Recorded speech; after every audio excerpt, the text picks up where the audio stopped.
does it take out of our actions to eliminate injustice? And for everybody that I've talked to, and those who I haven't, who might be thinking, well, that'll never change. That's the mentality. That's the problem. That's why it doesn't change. When we think that way, we're not thinking, how do we change it? And that's the problem. So in reality, what God has laid out in plenty of words for us to listen to and read and study is that we need to come up with a way in our lives so that we get rid of injustice. And if there's not a guideline by which to do that, how could you? So I'm excited. I am too. I'm glad we took the time to do this. I thank you. And I can't wait to see where it goes from here. Right. And I hope everybody else. And we hope everybody else continues to listen, because we want to deal with that concept of, is God just? You know, is He just to bring about what He did? If these people didn't have any laws to live by, there was no need for judging them. There was no need for judging them. So we want to explore, you know, those texts, right, and see exactly what we can extrapolate from them. And we're going to find out, by the way, that the Sheva Mitzvot B'nai Noah are in the text.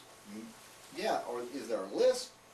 I can take you to the Or Law, which some of y'all are not going to actually accept, but I can take you to Or Law, to the Babylonian Talmud, to Tractate Sanhedrin, and I can start somewhere around 56b, and I can give you a list of the 7. Or I can take you back to Genesis chapter 2, verses 16 and 17, and I can show you the list of the 7 that's extrapolated from those verses, not from the English, but from the Hebrew words. Okay? There is a list, but that list existed for 2,448 years by oral transmission. And every generation was responsible for that oral transmission. If it broke down, it's like this. For those that live in America that's listening to this, if you're driving down the road and all of a sudden the speed limit changes, now you passed the speed limit sign, you didn't see it. You drove right on by. And all of a sudden the patrolman pulls you over. And you're asking, why did you pull me over? You know, what have I done?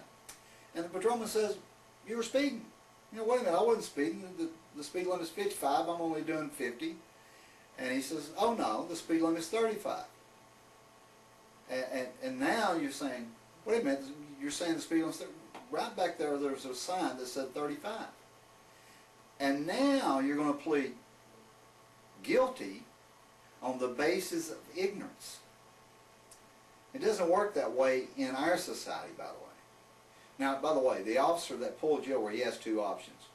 He can write you a ticket because you're not in compliance with the law. Whether or not you saw the sign is irrelevant. You're violating the law. Mm-hmm. So he has the option. He can write you a ticket. He has another option.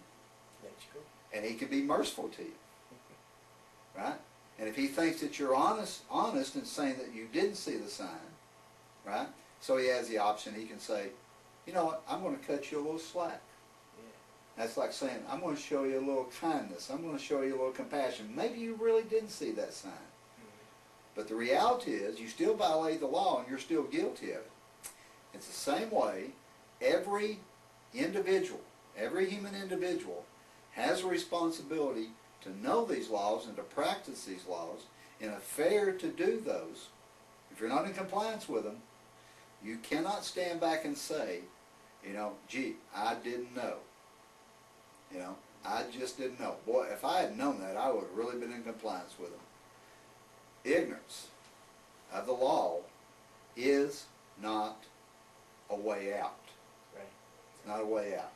And in conclusion, because we got a little long-winded, yes. We apologize if we're taking too much of your time. Remember, law is not only for punishment. There's 2 parts to law. One part, at least we know from the divine law, and I hope you will learn that if you stick around. One part is the internal development that comes with law. It's for personal growth. It is the proactive part. Right. The second part of law is to regulate society.